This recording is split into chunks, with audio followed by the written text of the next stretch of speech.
It's too dark afterwards. And this monk told me a story. The story goes like this. Raja Janak Raja. One day he was asleep, very peacefully sleeping, and suddenly the sentry came running and said, I'll use a mixture of Hindi and English, but I'll translate into English also, because the story was told to me in Hindi. Maharaj ji, uthiye, get up, what happened? The enemy has attacked, we must fight a war. So Janak Raja immediately got up, summoned his generals and his soldiers, and he went off to battle, put on his armor and sword and everything, took his sword and everything and went off to battle. And there was a fierce battle in which Janak Raja was defeated. He was wounded, he was captured by the enemy, dragged before the enemy king, and the enemy king said, Tumhara rajya ab hamara rajya hai. I have captured your kingdom. Now I will not kill you because you are a king, I'll exile you. You get out of this kingdom, it's mine now. What could poor Janak Raja do? He was tired and exhausted and bleeding and depressed. Somehow he started walking, and people in what was his own capital earlier, they refused to give him water or food because they were afraid. They said, the new king is very cruel. If they know we have helped you, he will punish us. After walking for 2 days, he came to the border of his kingdom. Then he crossed the border to the next kingdom, and he found food was being served to poor people, beggars. So there was a long line, and I think they were serving rice or khichdi or something, and a big handa was there. So he joined that line, and as he advanced in the queue, when he came up to the place where it was being served, at that time it was finished, no more food. And he could not take it anymore, he was feeling terribly depressed and tired and exhausted and in pain. And that person who was giving food, he said, just this starch which is lying at the bottom of the handa, that is there, I'll give it to you if you want it. He said, okay, give me that. And he gave him a bowl, filled that starch in there and gave it to him. Before he could lift it, trembling to his lips, a kite, cheel, was circling up there. It dived and hit that bowl, knocked it out of his hands, and that bowl went rolling in the dust, and whatever was there was spilled in the dust, and Janak Raja could not take it anymore. He was so overcome with misery and sadness, he fell down on the ground. Ha ha kar karte hue, as he said. The sadhu, ha ha kar karte hue. Ha ha kar in Sanskrit, ha kar, Hindi ha kar, not English ha ha. So it means just the opposite. And when he was crying, alas, suddenly he heard a voice, Maharaj ji, kya hua? What happened? Sir? And he woke up, his chest pounding, covered in sweat, sitting on the bed. And the sentry has come, Maharaj, you shouted. What happened? So it was a dream. The whole thing was a dream, a nightmare. Nothing has happened. But because Janak Raja was very, he had a very analytical mind. So he looked up and he said, Wo sach ya ye sach? Is that true or is this true? Is that dream true or is this waking world, is it true? Wo sach ya ye sach? Sentry was taken aback. What is this? He called the minister. Sir, what is wrong? Wo sach ya ye sach? He called the queen. The queen thought, this old man, what has happened to you? His wife came, what happened to you? Wo sach ya ye sach? There's only one thing he's saying. Wo sach ya ye sach? Nobody could understand this. Next day in the morning, in the marketplace, it's already trick problems. People are talking hush hush. And Ashtavakra Muni, the great Jnani, he's walking, he has come to the city and he heard this is what is happening. Now he was a Jnani, so he knew what has happened. He decided, I will go and visit Janak Raja. And he went to the court and he asked Janak Raja, kaise hain? Maharaj ji, how are you? And Raja said, wo sach hai, ye sach. That's what he's doing all day, sitting in the court, surrounded by the queen and the ministers and the army and the generals and everything. And I'm sort of imagining, this is not part of the story, but I'm imagining, the officers coming with files, please sign, wo sach ya ye sach.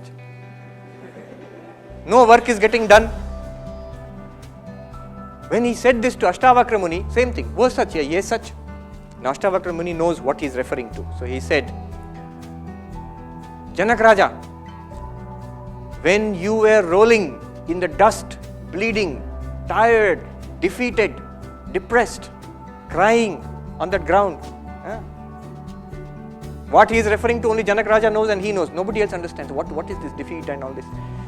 At that time, was all this there? Your power, your wealth, your queen, your generals, your minister, all these things were there or not? Janak Raja said, no. None of this was there. Only defeat and depression and sadness and misery. And now you're sitting here in the court, surrounded by your courtiers and all this power and wealth. That defeat, that depression, those wounds, that terrible situation, is it here? The king said, no, it's not here. Na, yahan to nahi hai wo. Then Ashtavakra Muni said, to Raja, na ye sach, na wo sach. Neither this is true, nor that is true. This was not there in that terrible dream. And today you are in this situation, you are calling it a dream, that is not here. Then Janak Raja was shocked. The next question which would come to all of us, he's saying, to kuch bhi sach nahi, is it nothing true then? Then the Muni said, jab wo aap wahan par the, on that battlefield, on that place where you were rolling in the dust, defeated, crying, were you there or not? Tab wahan aap the ya nahi? Did you see that or not? Yes, I was there. I saw that. That may be false, but I have experienced it. It may be false. I woke up and I say it is false, but I have experienced it. Or either up, where you are now sitting in the court, either bhi aap hai ki nahi? Are you sitting here and experiencing this or not? He says, yes, I am experiencing it. To Raja, na ye sach, na wo sach, but tum hi sach. Neither that is true, nor this is true, but you the witness of both situations. You alone are the truth. This is a story. The rest of the lecture, we are going to struggle with this concept and try to understand what is the meaning of this story. The meaning of this story and the meaning of this mantra are exactly the same, but we will see. We'll try to understand it. At least intellectually, let's get a grasp on what they are saying. Whether you will be convinced or not, that comes later. But understanding comes first. What he is saying is, I, who am I? The ego. You can put it this way. It's a jumbo duster. Okay.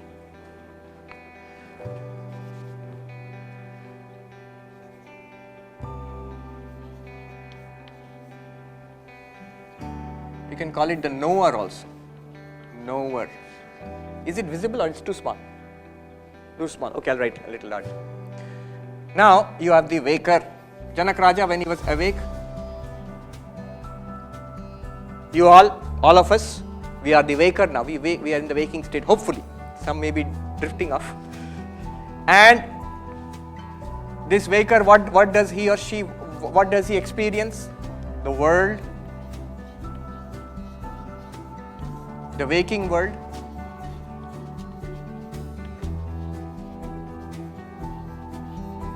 I'm just giving this name. The Sanskrit name would be Jagrat Prapancha. So the Sanskrit term is Prapancha. In Hindi also we say Prapanch, ye sab Prapanch hai. The term comes from Pancha. Pancha means 5. The idea was there are 5 elements out of which the world is constructed. Prapancha Prakrishtena Pancha. By the elaboration or mixture of these 5, the entire universe is constructed. Anyhow, the general idea is Prapancha. So the waker sees this waking world. And when Janak Raja was dreaming, or when we dream, he was the dreamer. And he sees a dream world.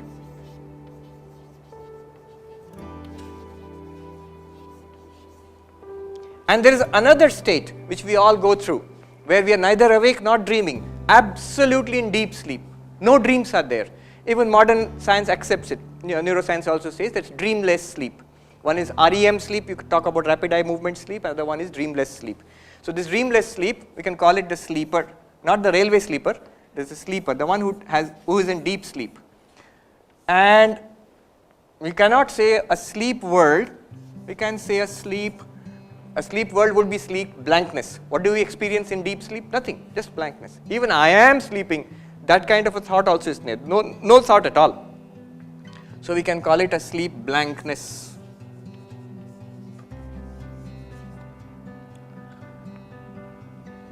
What this Upanishad tells you is that you are not the waker, you are not the dreamer, you are not the sleeper.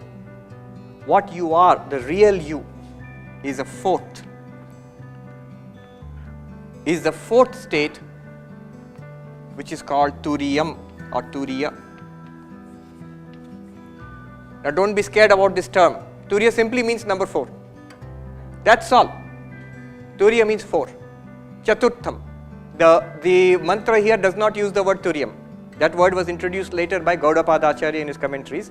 But the word mantra uses the word, if you will notice, Chaturtham, 4th. And Turiyam. This is all that the mantra is trying to tell you. All that Ashtavakra Muni was trying to tell Janak Raja.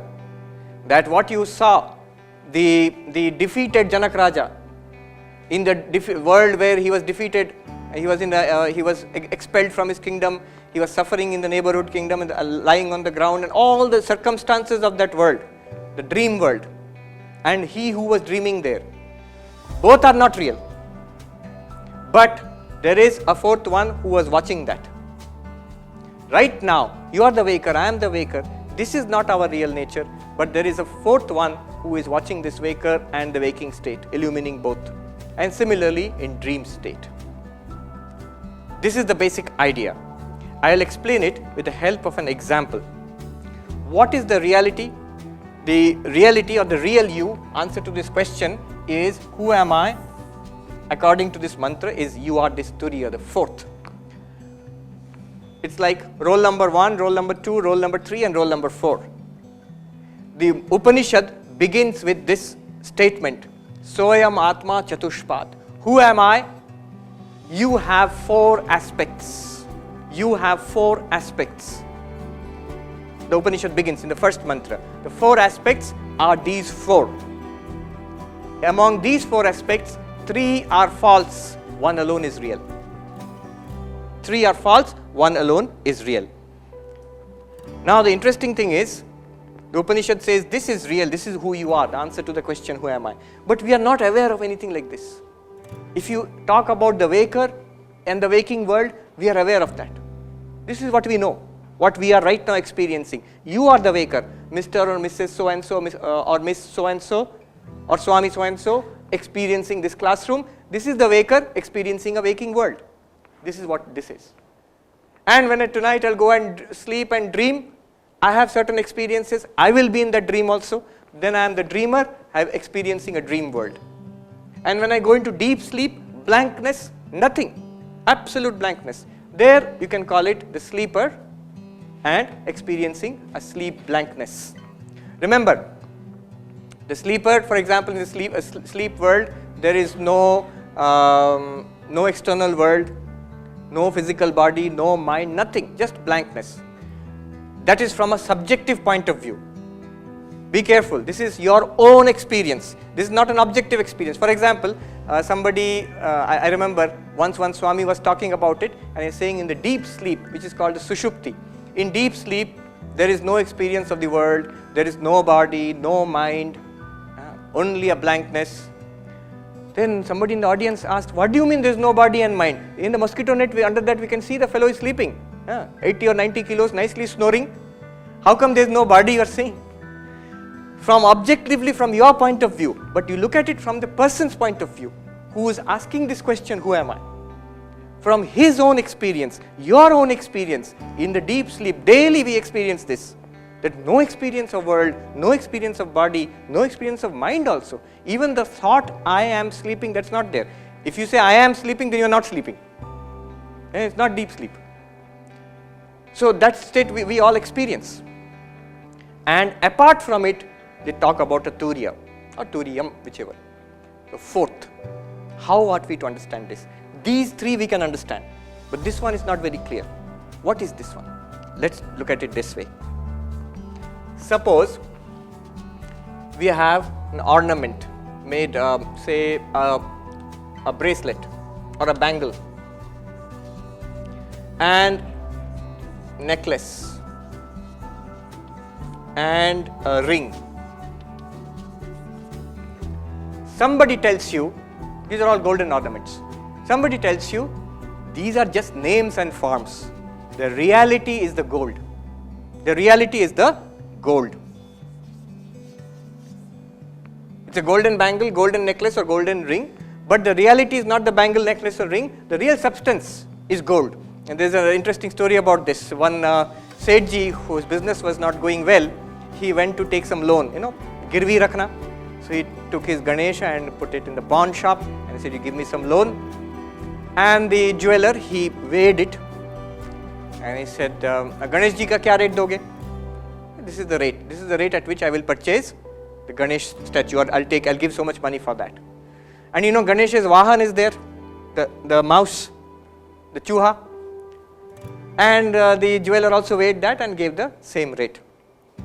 Sethji was furious. Kya karte hain aap? Ganesh ji ka jo rate, chuha ka bhi wahi rate? How is it possible? Then the jeweler said, अरे साहब आपके लिए तो गणेश और चूहा है, हमारे लिए तो सोना ही है. I see it as gold. So I am weighing the gold and giving you the rate of that.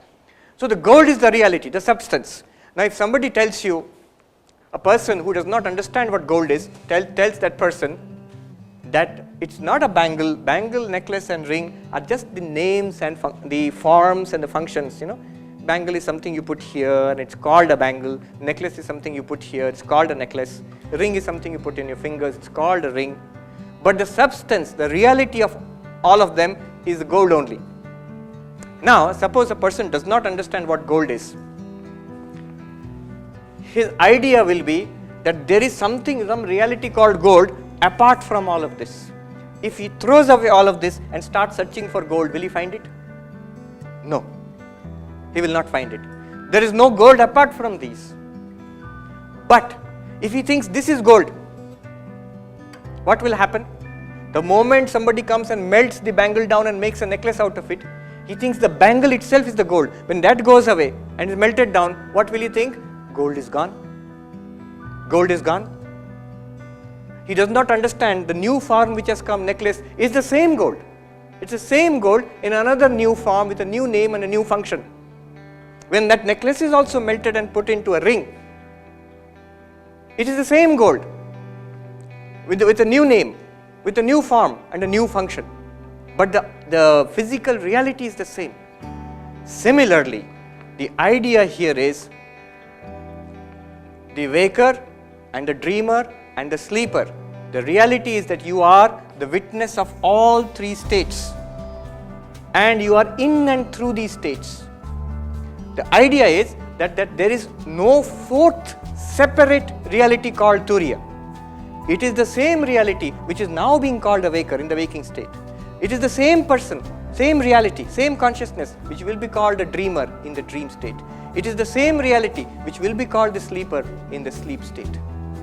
What is the difference between these states?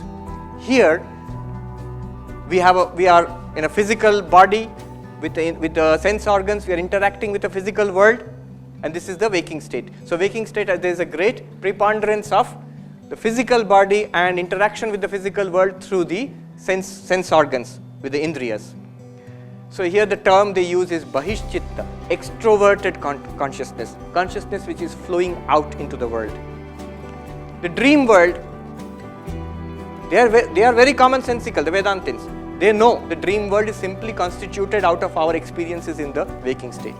So when I go to sleep, whatever I have experienced in the waking state throughout my life, those elements are taken together, made into a khichdi and comes out as a dream. So there is a dream world which is constructed out of the mind. The physical body is not active there. It's only when we wake up we realize the physical body was sleeping. But I went to Delhi and I did so many things there and came back, and when I woke up I was in IIT Kanpur, but physically I did not go to Delhi. That body was lying there under the mosquito net in the hostel house, wherever. So the dream world is entirely made of the mind. So there they say that the term they use is antah pragyam, where consciousness is directed inwards, working only in the mind, not externally in the world.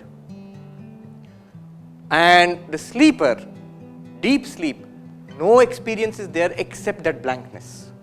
When we wake up, we say that I did not know anything. I slept like a log of wood.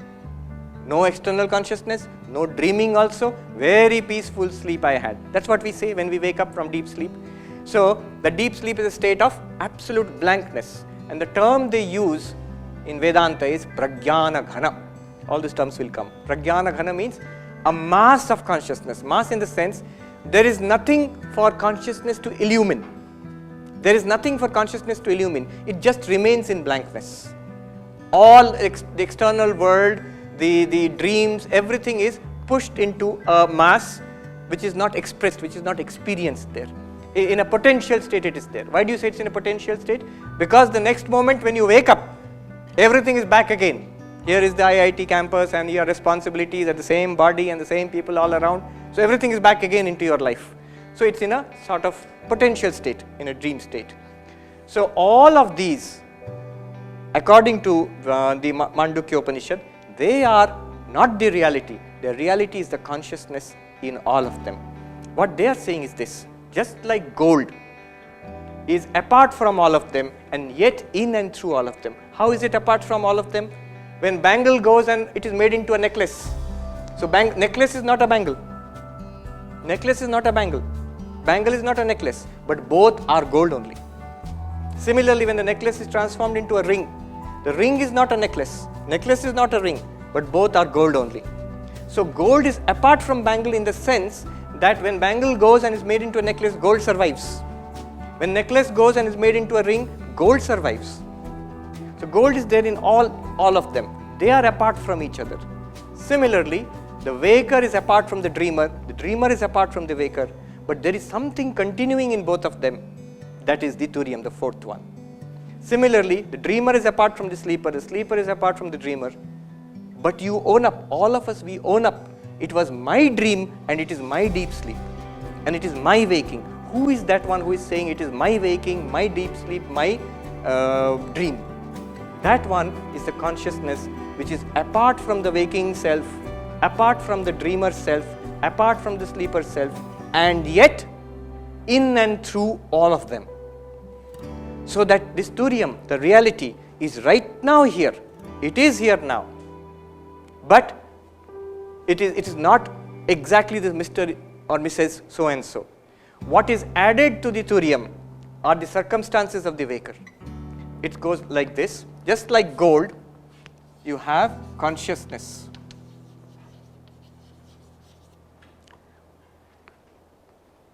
Just see, you are aware of this class now. Before this class was not there, something else was there in your life. Now this class is going on. After some time, this class will be over. Something else will come. Maybe you'll go back to your hostel or your house. So a new circumstance will come.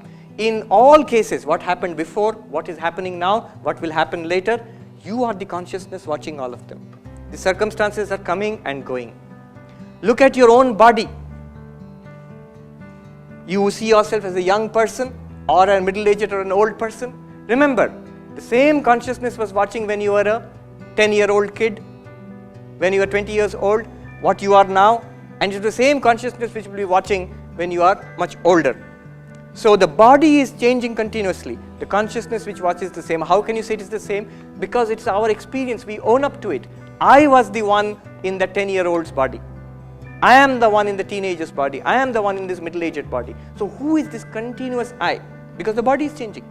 Body is continuously changing. Similarly, the mind is also changing. Imagine your mind when you are in, say, class 10. You're sitting for your class 10 examinations. Why I'm saying class 10? Because everybody remembers the class 10 board exams and the first big board exams which you had to face.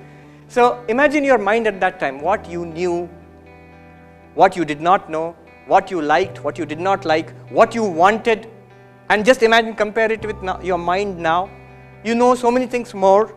Your likes and dislikes have changed. What you want in life has changed. So the mind is also continuously changing. But there is the same consciousness which was watching the mind of that class 10 student is also right here watching the mind of this IIT student now. So mind is a series of changes. Consciousness is not changing. Similarly, every day when we go from waking